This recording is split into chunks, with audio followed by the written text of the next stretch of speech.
Hello everyone. आज मैं लॉपन और टॉम मूवी को एक्सप्लेन करने जा रही हूँ। पुरानी कहानियों में कहा जाता है कि जब राजा गेसर का राज हुआ करता था उस समय एक बाबू जोंगजांग नाम का जनरल हुआ करता था। वो लगातार होने वाले युद्धों वाली अपनी जिंदगी से थक चुका था, इसलिए वो 3 देवियों की सलाह लेता है और अपने कबीले के लोगों को लेकर बैलाजोंगी बर्फ के पहाड़ की तरफ रहने के लिए चला जाता है।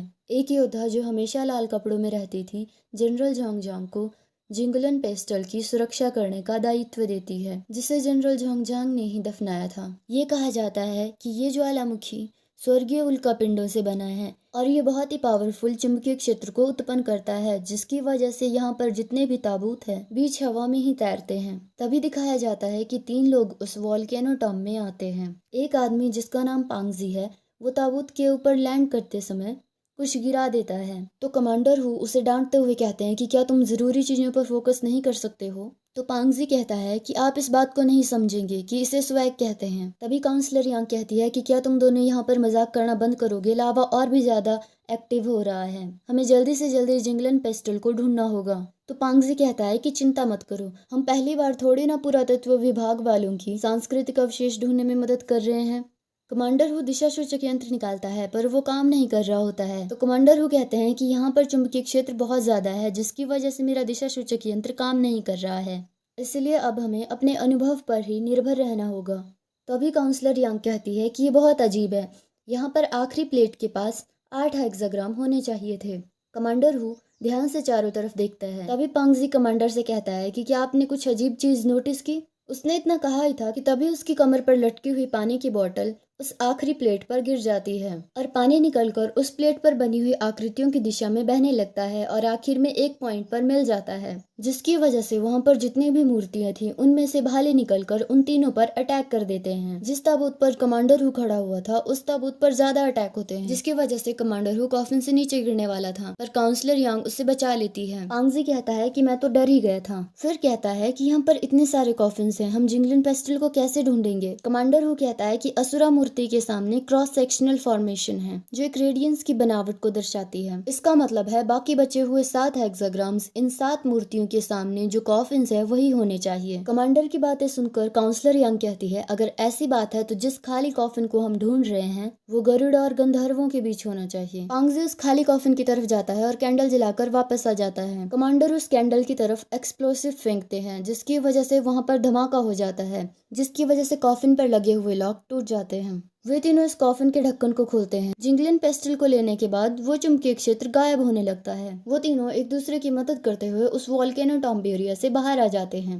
सीन शिफ्ट होता है और एक लड़की को प्रेजेंटेशन देते हुए दिखाया जाता है। वो लड़की कहती है, ऐसा कहा जाता है कि ब्लैक टावर में लुलान का जो प्राचीन साम्राज्य था उसके राजाओं को दफनाया जाता था। जब गुमो कबीले के लोगों ने प्राचीन लुलान साम्राज्य को नष्ट किया था उस समय उन्होंने ब्लैक टावर को भी नष्ट कर दिया था। पर लुलान के कुछ वंशज बचने के लिए झेंगलेमा पर्वतों पर चले गए थे और उन्होंने लॉपनौर प्राचीन शहर का निर्माण किया। वहां पे उन्होंने ब्लैक टावर का भी निर्माण किया।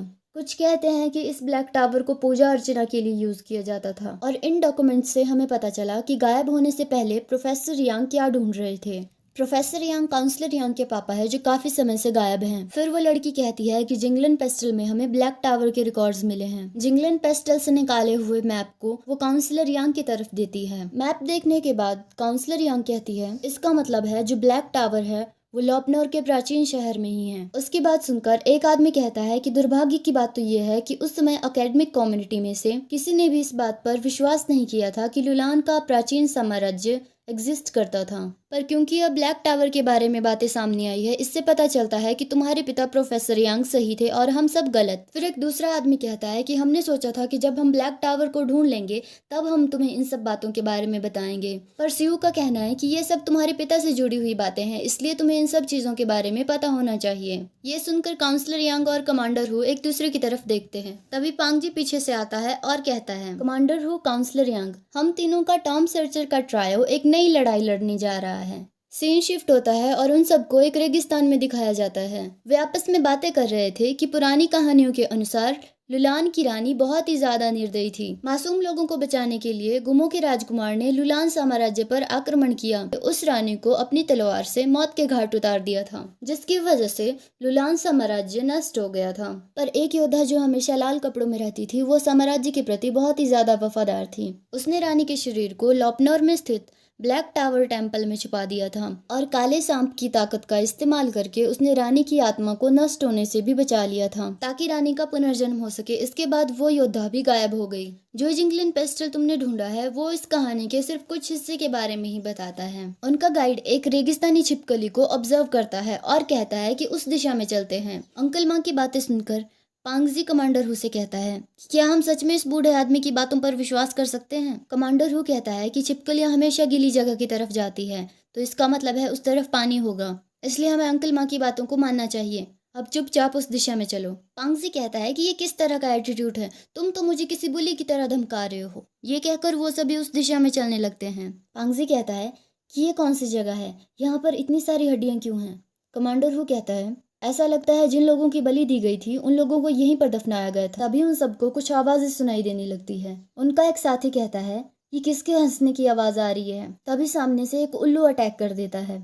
उल्लू देखकर वो आदमी कहता है, अच्छा तो ये तो सिर्फ एक उल्लू है। उसकी बात सुनकर पांगजी कहता है कि तुम्हें क्या पता है? क्या तुमने एक पुरानी कहावत सुनी है कि बिल्लियों के रोने से डर नहीं लगता है, पर उल्लुओं के चिल्लाने से लगता है। अगर उल्लू आधी रात को चिल्लाता है तो इसका मतलब है नरक का राजा यहाँ जल्दी आ जाएगा। तुमने चिल्लाने की आवाज पहले सुनी थी ना? ये सुनकर वो आदमी कहता है कि इसका क्या मतलब है? काउंसलर यहाँ कहती है कि पांगजी बस करो। फिर वो कहती है कि उल्लू मौत के बारे में नहीं बताते हैं। कमांडर हु पांगजी को अपनी तरफ बुलाता है। पांगजी कमांडर हु के पास जाता है और वो दोनों एक शिला को घुमाते हैं। जैसे ही वो शिला को घुमाते हैं एक दरवाजा खुलता है और साथ ही हमें दिखाया जाता है कि उस जगह के दूसरे हिस्से में कुछ लोग ध्यान मुद्रा में बैठे हुए थे, जो उस दरवाजे के खुलने की आवाज सुनकर जाग जाते हैं। इसके साथ ही हमें एक सफेद भेड़िए को भी दिखाया जाता है, जो उस आवाज को सुनकर चौकन्ना हो जाता है। वो सब लोग आगे बढ़कर चीजों को देखने लगते हैं। तभी प्रोफेसर एक चित्र के सामने रुक जाते हैं और उसे ध्यान से देखने लगते हैं। तो पांगजी कहता है कि इस चित्र में ऐसी कौन सी खास बात है जो आप इसे इतने ध्यान से देख रहे हो? प्रोफेसर कहते हैं कि मैंने तुम्हें लुलान की रानी के बारे में बताया था। मुझे ऐसा लग रहा है कि ये गुमो कबीले के लोगों का मंदिर है। वो सभी लोग छोटे छोटे ग्रुप बनाकर उस जगह में घूम रहे थे। कमांडर हु, काउंसलर यांग और पांगजी एक जगह पर आते हैं और देखते हैं कि वहाँ पर एक तलवार है। पांगजी कहता है कि क्या ये वही तलवार है जिससे राजकुमार गुमो ने लुलान की रानी को मारा था? इसीलिए गुमो समुदाय के लोगों ने इसे यहाँ पर रखा हुआ है और इसकी पूजा करते हैं। पांगजी फिर से कहता है कि उस कॉफिन को खड़ा क्यों रखा हुआ है? ये कहकर पांगजी उस कॉफिन के नजदीक जाता है और उसे हाथ लगाता है। तभी एक तलवार से उस पर अटैक होता है, पर वो अटैक से बचकर नीचे गिर जाता है। काउंसलर यांग और कमांडर हु उसकी उठने में मदद करते हैं। पांगजी कहता है कि ये सब क्या हो रहा है, मुझ पर अभी किसने अटैक किया? तभी एक मूर्ति के ऊपर रोशनी गिरती है। फिर उस मूर्ति से आवाज आती है, जो कोई भी इस गुमो मंदिर में घुसने की हिमाकत करेगा उसे बिना कोई दया दिखाए मार दिया जाएगा। आवाज सुनकर पांगजी गुस्से से कहता है कि तुम कौन हो जो मुझे मारने की बात कर रहे हो? सामने आओ। तभी एक आदमी हवा की रफ्तार से पांगजी के पास आता है और तलवार से अटैक करता है, पर कमांडर हु और काउंसलर यांग की मदद से पांगजी तलवार के अटैक से बच जाता है। उस आदमी का साथी काउंसलर यांग पर अटैक करता है। उन दो आदमियों की एक साथी पांगजी पर अटैक कर देती है। अब वे तीनों उन तीन मुखौटे पहने हुए लोगों के साथ लड़ रहे थे। जो लड़की पांगजी के साथ लड़ रही थी वो पांगजी से कहती है कि होली कॉफिन से दूर रहो। कमांडर हु जिस आदमी से लड़ रहे थे वो आदमी कमांडर हु को मारने ही वाला था। तभी पांगजी उस कॉफिन के पास चला जाता है और लाइटर जलाकर कहता है कि नजदीक आने के बारे में सोचना भी मत। वो लड़की कहती है कि उस कॉफिन से दूर रहो, अगर तुमने इस कॉफिन को टच भी किया तो मैं तुम्हें मार डालूंगी। पांगजी उस कॉफिन के ऊपर शराब फेंकता है और कहता है पीछे हट जाओ वरना मैं इस कॉफिन को जला दूंगा। काले कपड़े और मुखौटा पहने हुए वो लोग पीछे हट जाते हैं। काउंसलर यांग कमांडर हु की तरफ देखते हुए कहती है कि उसके पास शराब कहाँ से आई? तभी वो सफेद भेड़िया वहाँ पर आ जाता है। उसे देखकर पांगजी और उसके साथी वहाँ से भागने लगते हैं। भेड़िए के अटैक की वजह से पांगजी चोटी पर लटक जाता है। कमांडर हु अपना कंपास निकालते हैं और उसमें कुछ देखने लगते हैं। तो पांगजी चिल्लाते हुए कहता है कि हु मेरी मदद करो और अपने उस कंपास में देखना बंद करो। तो कमांडर हु कहता है कि सब कुछ यिन और यांग पर डिपेंड करता है। यह कहकर कमांडर हु पांगजी को ऊपर की तरफ खींच लेता है और फिर सबको नीचे की तरफ छलांग लगाने के लिए कहता है। वो सब नीचे की तरफ छलांग लगाते हैं और नीचे पानी में गिरते हैं। उनके नीचे गिरते ही वो काले मास्क पहने हुए लोगों का ग्रुप वहां पर आ जाता है। ये सब लोग गुमा कबीले के लोग हैं और ये आदमी उन लोगों का सरदार है। गुमा कबीले के लोगों का सरदार कहता है कि इनमें से एक इंसान लुलान का वंशज है और उनके पास जिंगलन पेस्टल है। वे सभी झागलेमा माउंटेन में पहुंच गए थे। काउंसलर यांग अपनी चोट पर पट्टी बांध रही थी। तभी सिया वहाँ पर आ जाती है और उसकी मदद करते हुए कहती है, तुम्हें क्या लगता है कि लुलान की रानी सच में जिंदा हो जाएगी? काउंसलर यांग हंसते हुए कहती है कि क्या तुम सच में उन पुरानी कहानियों पर विश्वास करती हो? सिया कहती है कि तुम्हारे पापा हमेशा लोपनौर के ब्लैक टावर और लुलान के कल्चर के बारे में डिस्कवरीज करते रहते थे। तुम्हारे परिवार की ब्लड लाइन का जो रहस्य है वो उसे खोजने के लिए हमेशा कोशिश करते रहे। तभी वहाँ पर कमांडर हु आ जाता है। फिर काउंसलर यांग कहती है कि मुझे पता है कि अगर मेरे पापा यहाँ आए भी होंगे तब भी उन्हें गायब हुए 10 साल से ज्यादा हो चुका है। अगर वो वापस आ सकते तो वो बहुत पहले ही वापस आ चुके होते। कमांडर हु काउंसलर यांग को सांत्वना देते हुए कहता है कि जब तक थोड़ी सी भी उम्मीद है हमें हार नहीं माननी चाहिए। सिया अंकल माँ के पास जाती है। अंकल माँ सिया से कहते हैं कि हम इससे आगे नहीं जा सकते। अगर हम गए तो मुझे नहीं पता कि हम किस तरह की मुसीबत में फंस जाएंगे। तो सिया कहती है कि आप चाहते हैं कि हम यहीं पर रुक जाएं? अंकल माँ कहते हैं कि मेरे कहने का ये मतलब नहीं था। तभी पांगजी वहाँ पर आ जाता है और उन दोनों को खाना खाने के लिए चलने के लिए कहता है, पर उन दोनों के उदास चेहरे देखकर फिर कहता है कि तुम दोनों को क्या हुआ? सिया कहती है कि कुछ नहीं, अंकल माँ उनके पैसे बढ़ाने के लिए कह रहे हैं। ये सुनकर अंकल माँ जल्दी से उठ जाते हैं और कहते हैं कि पांगजी अब तुम भी मेरे लिए डिसाइड करो कि सिया ने कहा था कि मुझे तुम लोगों को गाइड करना होगा, पर मैं तो यहाँ पर लगभग मर ही गया था। उनकी बातें सुनकर पांगजी कहता है कि सिया मुझे तुम्हें डांटने का मन कर रहा है। ये इतने बूढ़े हो चुके हैं पर फिर भी इन्होंने हमारे साथ अपनी जान खतरे में डाली। अगर हम इन्हें थोड़े ज्यादा पैसे दे देंगे तो इसमें क्या गलत होगा? सिया कहती है कि ठीक है, मैं प्रोफेसर लिन से इनके पैसे बढ़ाने के बारे में बात करूंगी। फिर पांगजी कहता है कि ठीक है, अब खाना खाने के लिए चलो। फिर से सीन शिफ्ट होता है। कमांडर हु प्रोफेसर से पूछता है कि आपके कहने का मतलब है कि जिन लोगों ने हम पर अटैक किया था वो गुमा कबीले के लोग हैं? प्रोफेसर हाँ में सिर हिलाते हैं और कहते हैं कि गुमा कबीले के लोग कई पीढ़ियों से ब्लैक टावर टेम्पल की सुरक्षा कर रहे हैं और बाहर से आए हुए लोगों को इसके अंदर जाने से रोकते हैं। तभी एक दूसरा आर्कियोलॉजिस्ट कहता है कि हम ये बात पूरे पक्के तरीके से नहीं कह सकते हैं, और जो भेड़िया आज हमारा पीछा कर रहा था गुमो ट्राइब के लोग उसकी हमेशा पूजा करते हैं। वो तो हमारी किस्मत अच्छी थी कि कमांडर हु ने हमें उस भेड़िए से बचा लिया, नहीं तो आज हम पक्का मर जाते। फिर याओक्यांग कहता है कि यह सब पांगजी की गलती है। अगर उसने कॉफिन को हाथ नहीं लगाया होता तो वो भेड़िया हमारा पीछा भी नहीं करता। उसकी बात सुनकर कमांडर हु कहते हैं कि इस बात से फर्क नहीं पड़ता कि तुम ताकतवर नहीं हो, पर तुम्हें अपना मुंह संभाल कर बात करनी चाहिए। मैं तुम्हें एक बात बताता हूँ कि अगर पांगजी ने हमारी मदद नहीं की होती तो हम सब मर चुके होते।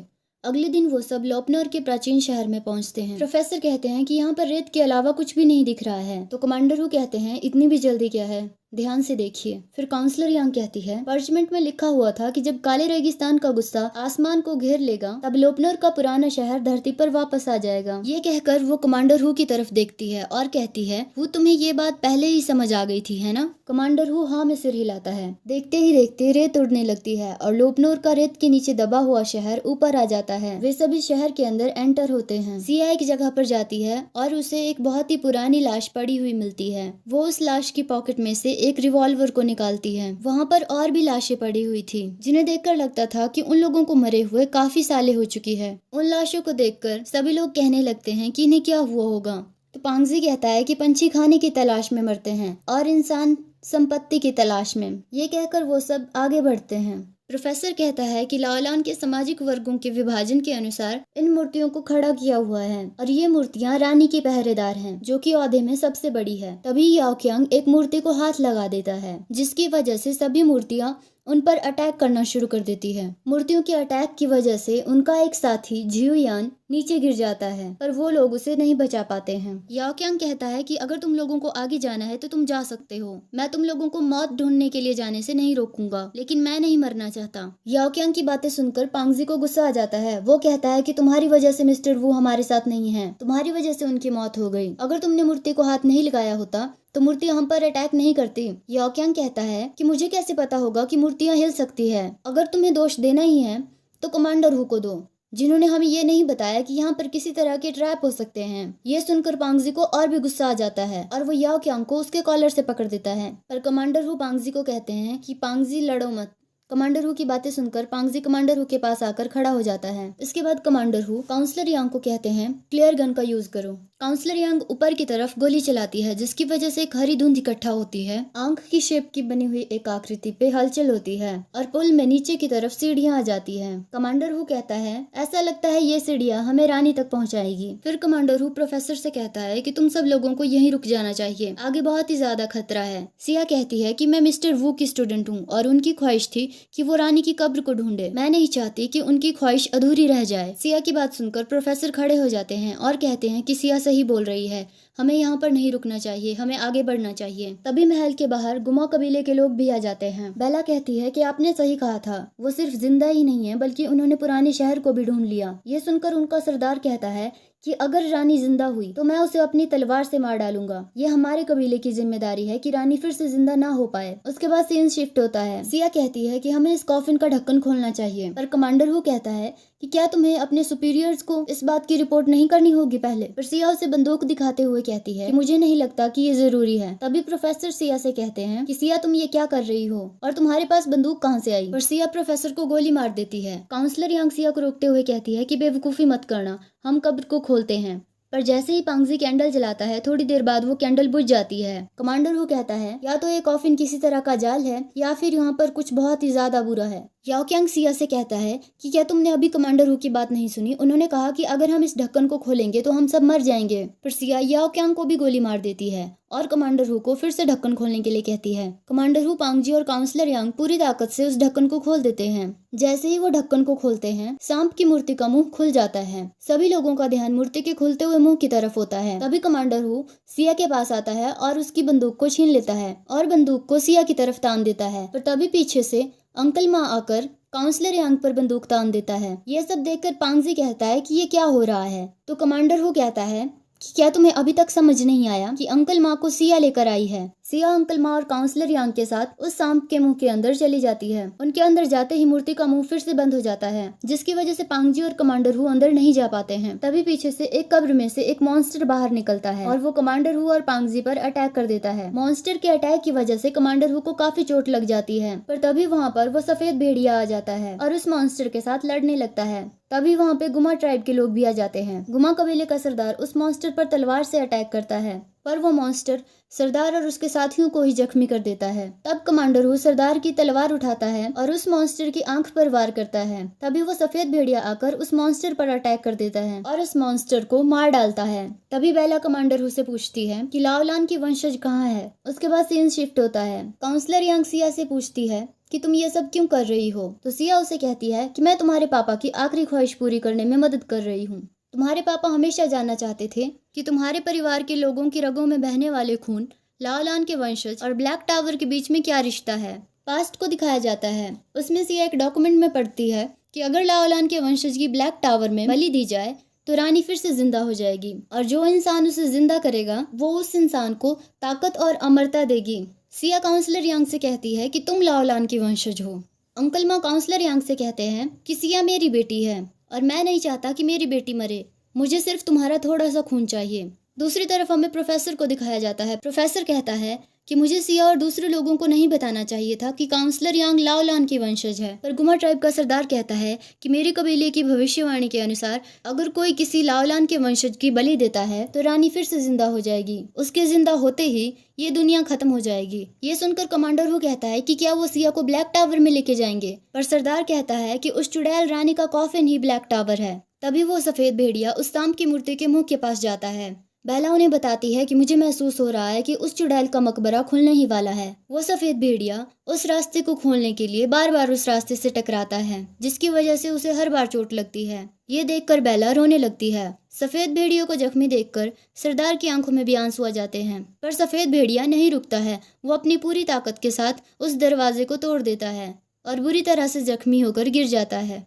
सिया और उसके पापा काउंसलर यांग को बेहोश करके मकबरे के पास ले आते हैं। सिया कहती है कि मेरी तबीयत और भी ज्यादा खराब होनी शुरू हो चुकी है और मेरा कोई इलाज नहीं हो सकता, पर मैंने अपने लिए इलाज खुद ही ढूंढ लिया है। तो सिया के पापा उससे कहते हैं कि तुम क्या करने वाली हो, तुमने मुझसे कहा था कि हमें काउंसलर यांग का सिर्फ थोड़ा सा ही खून चाहिए। ये सुनकर सिया अपनी जैकेट खोलती है और कहती है, देखिए मेरी हालत को, आपको क्या लगता है कि मैं कब तक जिंदा रह पाऊंगी? अगर हम उसे नहीं मारते हैं तो आपकी बेटी मर जाएगी। उसके बाद अंकल माँ काउंसलर यांग की बाजू पर कट लगा देते हैं और उसकी बाजू से खून बहने लगता है। सिया एक जगह पर आग लगा देती है। तभी वहाँ पर गुमा कबीले के लोग आ जाते हैं और सिया पर अटैक कर देते हैं। कमांडर हु काउंसलर यांग को जगाने की कोशिश करता है, पर जब वो नहीं जागती है तो वो उसे उठाकर वहाँ से भागने लगता है। क्योंकि काउंसलर यांग का खून मकबरे पर गिर चुका था, इसलिए रानी जिंदा हो गई थी। रानी के जिंदा होते ही सिया आगे की तरफ बढ़ती है और फिर कहती है कि मैंने ही आपको जिंदा किया है, इसलिए मुझे ठीक कर दीजिए। पर रानी सिया को मारने की कोशिश करती है,